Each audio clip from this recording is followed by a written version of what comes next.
कूट जपे बूझे बिरला कोई। परमात्मा एक है, लेकिन परमात्मा का जो नाम है, अगर 1000 नाम में आपको एक जो असली नाम है उसको निकालना है, तो कैसे पता चलेगा कौन असली कौन नकली? दूसरी बात देखिए, परमात्मा का जो नाम है वो पवित्र है। पवित्र का मतलब होता है क्या? कि जिसको हम अपनी जिह्वा पे ला सकते नहीं। इस प्रकार से एक बार की बात है, एक गांव में एक महिला रहती थी। महिला जो थी वो पढ़ी लिखी नहीं थी, अशिक्षित थी।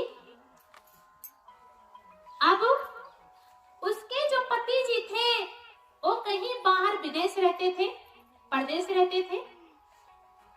उन्होंने बहुत दिनों से न खर्चा पानी आया था और ना ही कोई चिट्ठी ही दिए थे। क्योंकि आज के टाइम धीरे धीरे मॉडर्न युग आ जा रहा है कि पत्नियां पति लोगों का नाम लेती हैं। पहले लोग स्त्रियां पति का नाम मुंह से लेना पसंद नहीं करती थी। अब क्या हो, बेचारी अशिक्षित है, न लिख सकती है न पढ़ सकती है। किसी को बुला करके वो लाती है और लाने के बाद में सारी बात बताई कि ऐसे से लिखी हाल समाचार पत्र में। सारा हाल समाचार लिख दिया गया, लेकिन अब वो चिट्ठी पैक भी हो गया। अब पैक होने के बाद में जो एड्रेस था वो भी लिखा गया, लेकिन एड्रेस लिखने के बाद में उसमें अभी नाम भी लिखना है। अब नाम कैसे ले? अगर लिखना आता तो लिख करके बता देती, भाई लिख के बता देती कि फला नाम है। अगर मुंह से लेती है तो पति बढ़ता धर्म नष्ट होता है। अब क्या हो, सोची कि क्या करूं। जो पत्र लिखा गए, माता जी जब तक आप नाम नहीं बताएंगी तो कैसे जाएगा, कि आप उसकी चिंता मत करिए, वो मेरा काम है, मैं देख लूंगी। क्या कियो, जब पत्र लिख करके पूरा तैयार हो गया, एक वहीं पे जहां नाम का स्थान था एक छोटा सा छेद बना देती हैं, और छोटा सा छेद बनाने के बाद में उसमें लाल कलर की उन्होंने क्या लगा दी, बिंदी लगा दी। जब लाल कलर की बिंदी लगा दी और छेद बना दी, उसके बाद उसको डाकिया को दे दिया गया। जिस एड्रेस पे जाना था, जिस पते पे जाना था, वहां पहुंच गया। संजोग की बात है, सुबह सुबह का टाइम था। सुबह के समय डाकिया उस बिल्डिंग तक तो पहुंच गया पत्र को लेकर के, और उनके जो पति जी थे जिसके नाम से पत्र आया था, वो निकल रहे थे ड्यूटी पे जाने के लिए। क्योंकि आज का समय नहीं है, पहले के लोग ईमानदार हुआ करते थे। जब डाकिया देखा तो एड्रेस तो यही है, लेकिन इसमें नाम किसी का भी नहीं है। पहले आज के हो तो छोड़ छाड़ देंगे, लेकिन पहले के लोग फिर भी ईमानदार होते थे। संजोग की बात, उनके पति जी ही बाहर निकले। डाकिया पूछता कि भाई कैसे कैसे लोग पत्र देते हैं कि नाम भी नहीं रहता है। जिस व्यक्ति के नाम का पत्र था, कहे भाई मुझे दिखाइए, क्या पता मैं पहचान लूं कौन है। जब उसके हाथ में गया, वो डाकिया से बोला भाई ये पत्र मुझे को दे दो। ये पत्र किसी और का नहीं, मेरा ही है, मेरी पत्नी ने मुझे दिया है। डाकिया कहता है ऐसे कैसे मैं मान लूं, ऐसे कैसे मान लूं भाई, पता नहीं किसका है। कि भाई ये मेरा ही नाम लिखा है।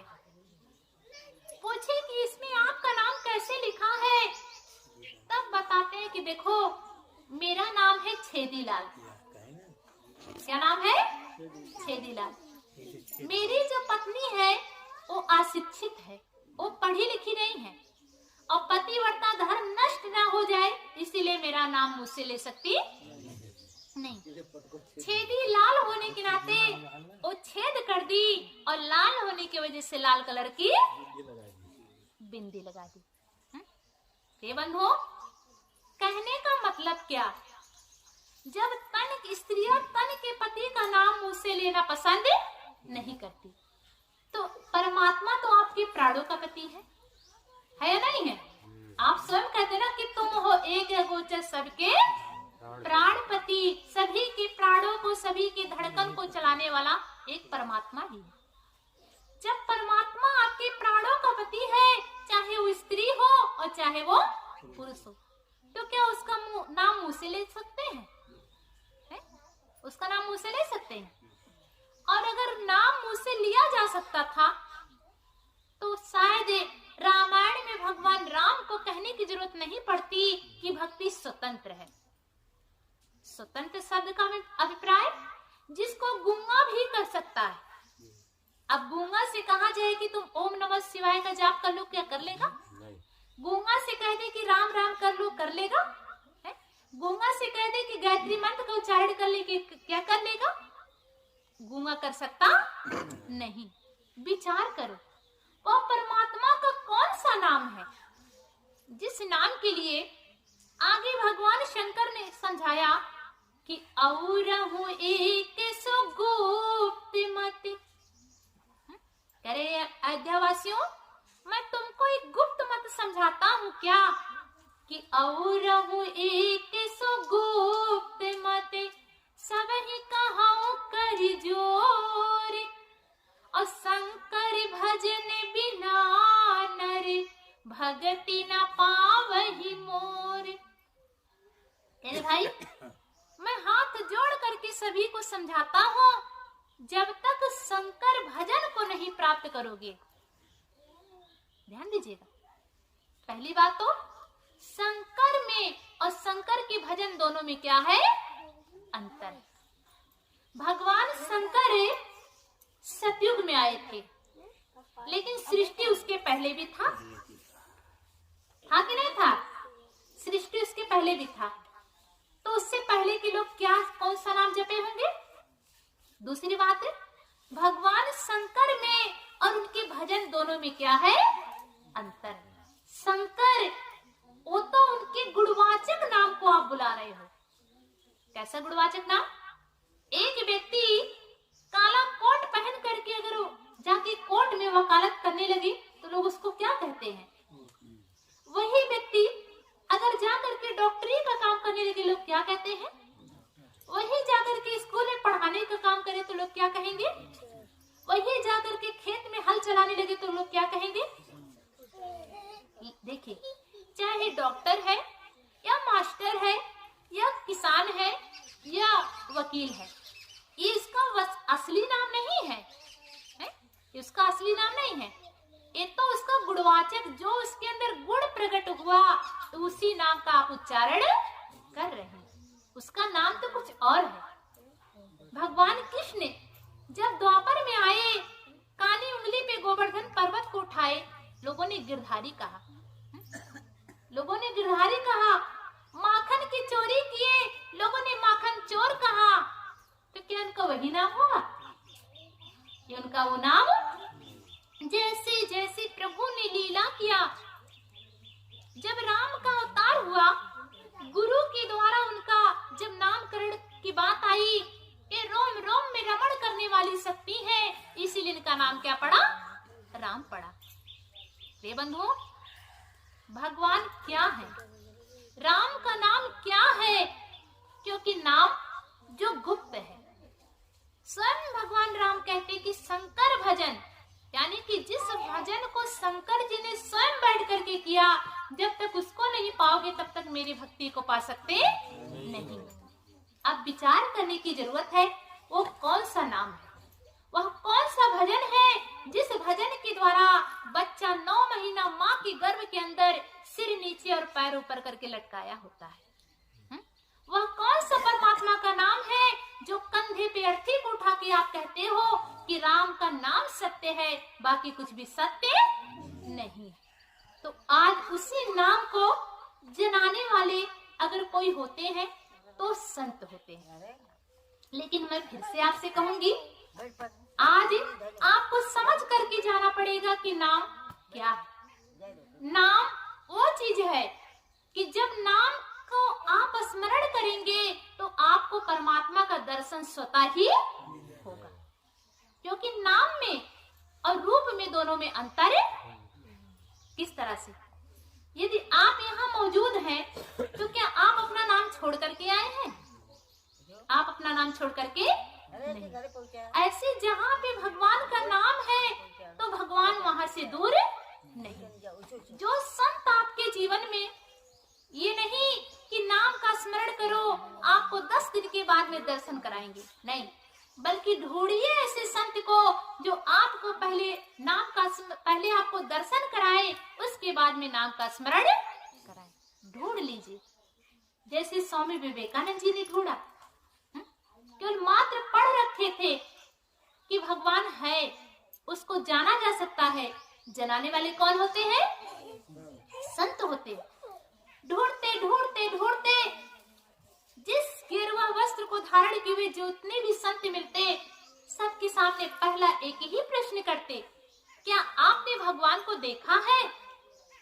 अगर कोई कहता कि मैंने देखा है, दूसरा प्रश्न करते कि अगर आपने देखा है तो मुझे भी दिखाइए।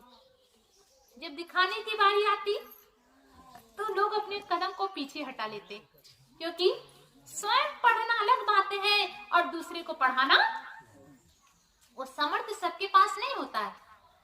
ढूंढते ढूंढते एक दिन आया, चक्कर खा करके गिर पड़े। कहते भारत भूमि में जितने भी साधु संत हैं सबको माचिस लगा करके जला देना चाहिए। क्यों? एक चोर होता है, चोर खजाने का पता लगा लेता है, लेकिन आज के संत भगवान का पता।